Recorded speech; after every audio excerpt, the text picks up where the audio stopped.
people. Hello. Hello. Get your cup of coffee, get cozy, and let's gossip. Welcome to this first episode of Let's Gossip, a new podcast where we will talk about our organization and several topics that are important to us.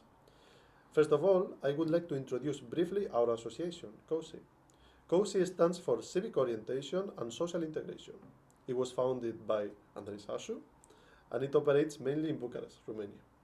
We are currently 8 volunteers from different parts of the world, 2 mentors who are Romanians and its president.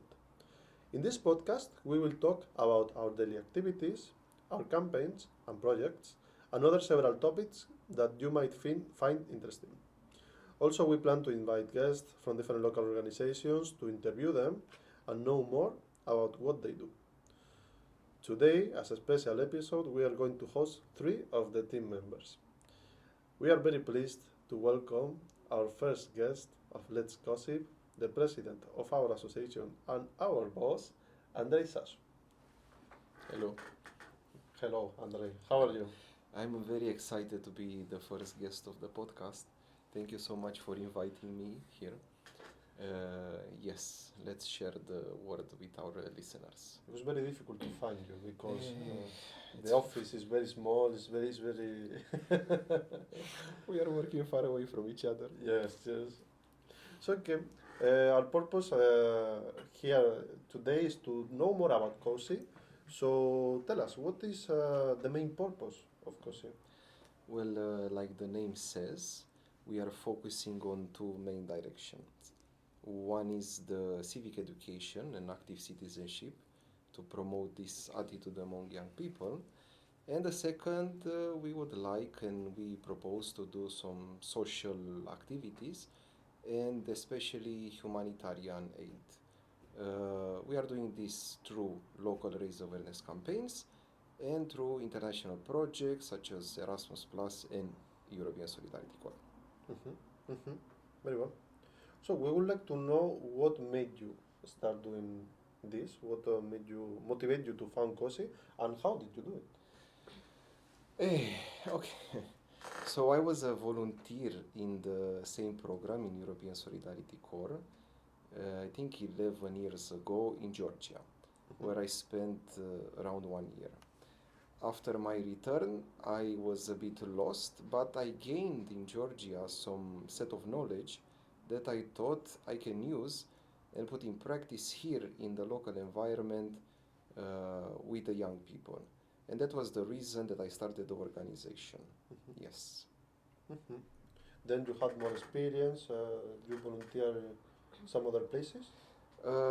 Yes, in the beginning we were just a group of volunteers who were trying to do some nice things for the local people, especially disadvantaged ones.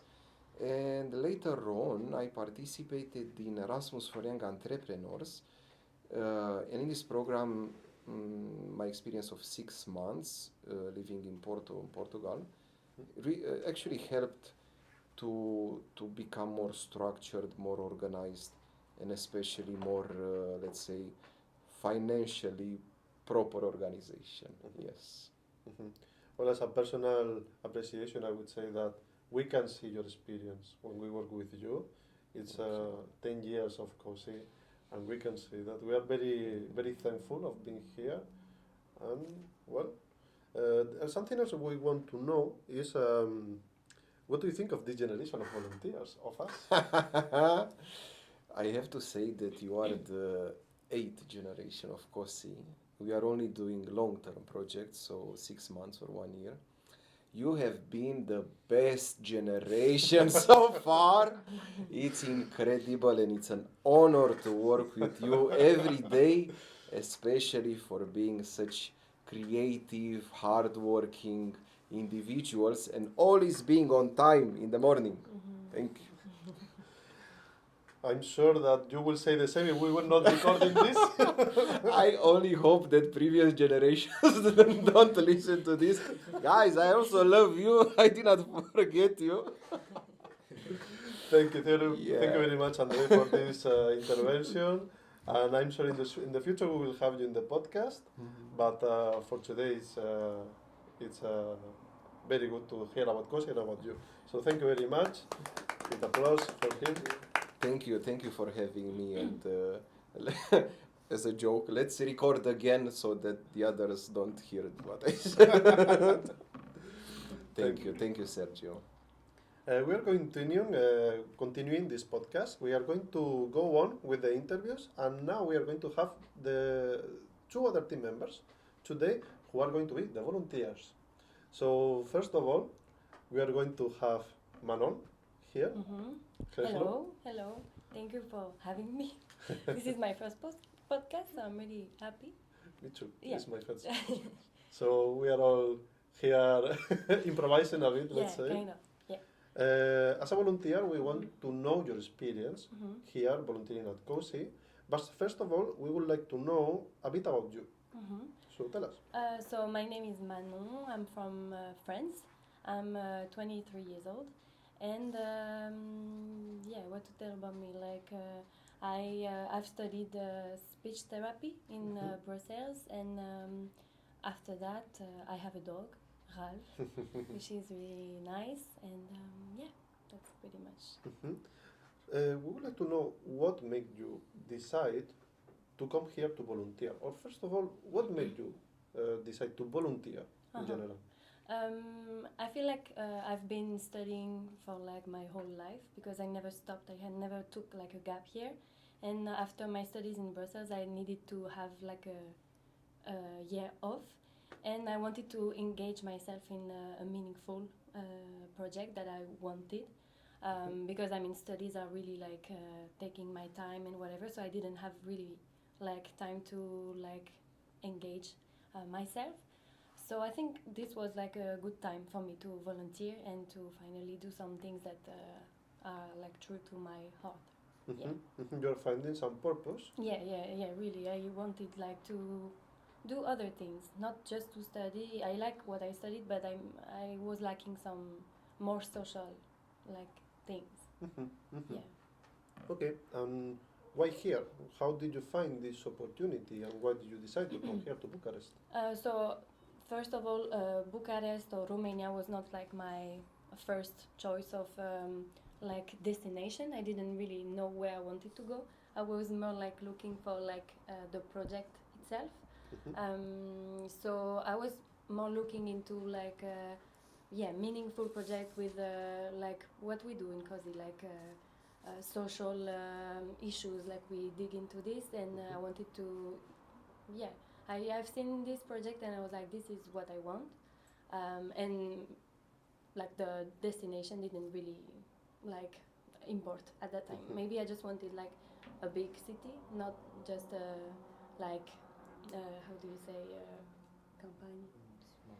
Small town. I wanted to meet people. I wanted to be like surrounded by other nationality people, and that's why. As they say, it's the people who make the experience, not only the place. Exactly. That's exactly that. So now we know more or less about you. What made you come here? Now we want to know what are you doing right now in the association. So what are you up to right now in the office? What type of activities are you doing? So for now, I'm in the offline team, which means that we are planning the activities that are taking place like not online. It's on the title. So basically, we plan events regarding our campaigns. This month is like discrimination-free February, so we are planning like some events like movie nights, debate nights, game nights, whatever, that are like close to this topic. And in this team we do also like leaflets to give to people in the street. We try to do the logistics of the events, to evaluate what we are going to do, the risk, how we should handle whatever. And I learn a lot of things, how to do project management and how to handle like project things. So far, what is the thing that you enjoyed the most of being in the offline team? I think it's planning. It's really basic, but planning the event and seeing like really the big schedule at the end, and really see the whole event and then seeing the event taking place. Like I see the preparation and then I see it like how it's going, and as far as from now everything went pretty well, so it's really good. I touched wood. But yeah, that's it. So it's very rewarding to see how we plan things from scratch, and then things happen. Exactly. This is what we are learning here in the association, to plan things, to make things happen. Very important. Okay. So now we talked about you personally, about what are we doing here in the office. Now we would like to know more about how your life changed since you came here to volunteer to Bucharest. How was your life before and how it is now? So as I said, I just finished my studies, so my life was basically studying and doing exams, whatever. I feel like since I came, I had more time to think about hobbies and stuff I didn't let myself do when I was studying. So we are working, but we also have like some time to travel, sometimes to do our own things. So I feel like I'm more relaxed and more like open to think about what I want in life and how I want to be, and also reflect on myself. So Would you recommend this experience to someone? Yeah, of course. I'm really happy about the choice I made, not to work right after my studies. I'm really happy, and I think it's going to build me. So I would recommend. Last question: how did you personally change since you are here? Maybe I would say that I'm more open to like open myself. This is not a good sentence, but to open myself to people and maybe tell them a little more by myself and be more like social. This is I wanted to get out of my comfort zone, and I feel like I'm doing it. I want to do it even more, but since we are here, I have to do it, so it's really good. And maybe just more nice to myself in what I do in general. Okay. Thank you very much, Manuel. You're welcome. Thank you. The applause for her. Okay, we are continuing this round of interviews. We have our next guest, who is Hisham. So welcome, Hisham. Thank you, Sergio. So tell us a bit about you. Yeah, sure. So I'm Hisham. I'm also from France, and like before coming here, I was like a digital advisor for older people, because I live in a small town where people are not really used to internets or all of the digital stuff, So I used to facilitate workshops to help them be comfortable with these tools. And honestly, I really liked my job because people were super nice with me. I helped them a lot with all their paperwork, all of the stuff they needed. But I felt like I needed a change at some point. Honestly, to this point, I was kind of doing some random stuff. I was like, okay, let's try this. I never really took time to think about what I really wanted to do. So yeah, I needed a change. I was like, okay, let's do this volunteering in a country that I honestly didn't know much about. But I was really attracted to this project because, first of all, we were going to be 8 volunteers, and I wanted like to be with a lot of people, and also like all the work we're doing here, like promoting, like for example, like the monthly, the raise awareness campaigns we are doing, like to promote like the European values, like we all share. So it's really interesting what we're doing here. It's true that here we are doing a lot of things that are completely different from what we were doing. You started working right after you stopped studying? No. It was not your first job? No. Honestly, like I said, my pathways, like my study ways and my work ways is kind of random. Like I studied like right after high school. Like I did two years in college. Then I did an Erasmus. I really liked it. Then I stopped. I did like a volunteering also, but in France, in my country, like in kindergarten. I wanted to be a teacher, so I was like, okay, let's try this. Then I came back in college. I was like, okay, I want to be a teacher. Then I was like, no, I don't want to be a teacher. And then I worked like in the social organization I was working for, like as a digital advisor. And that's pretty much it. So That's you pretty went much it. from one place to another, Yeah. trying new different Yeah, things, that's true. and here we are. I think this is a common experience of the volunteer, that we are trying to look for our place, our thing to do, and that's how you feel right now. Yeah. Okay. Okay, now we know more about you, our producer, on this podcast. So now we want to know more about how are you doing in the team, in our team, the online team. What are the activities that you are doing right now? Like as Manon said, like we are divided, like we're 8 volunteers, but we're divided into 2 different teams, like the offline teams, which Manon is part of, and me, I'm part of the online team. So basically, like we're promoting on social media all the activities we're doing, like with COSI, like what the offline team, is implementing, is planning. But we also are doing our own activities. Like for example, we had to interview people about discrimination, and also this podcast, which I'm very proud of, honestly, because it's the first, and I get to be the producer. This is a first for many people here. It's the first interviewing.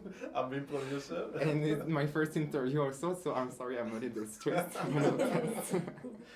Don't worry, we share common struggles here.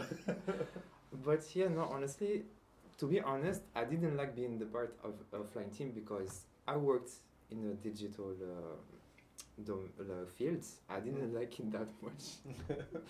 But I kind of admit, like, I'm starting to enjoy it because we do a lot of different things, like the interviewing, this podcasting. Honestly, I'm really excited about, and I'm really happy to do it. And we're learning a lot with each other, so yeah. It's really beautiful that even it's online and it's supposed to be something we do, like sitting in front of a computer. Yeah. We are doing a lot of stuff in the street, outside, of talking course. to many people. Yeah, I was afraid of it, like just being in front of the computer, but we're not like this, so it's really I cool. would say it's very dynamic job, right? So tell me, how did your life change since you came here to Bucharest? My life changed. Well, it's been 2 months that I've been here, and I've seen a lot of improvements, I would say. Because I came here because, I lack of self-confidence. I wanted to work on it, and being here, it helped me a lot, especially being the producer of the show, because I have to like make decisions, which I'm really bad about.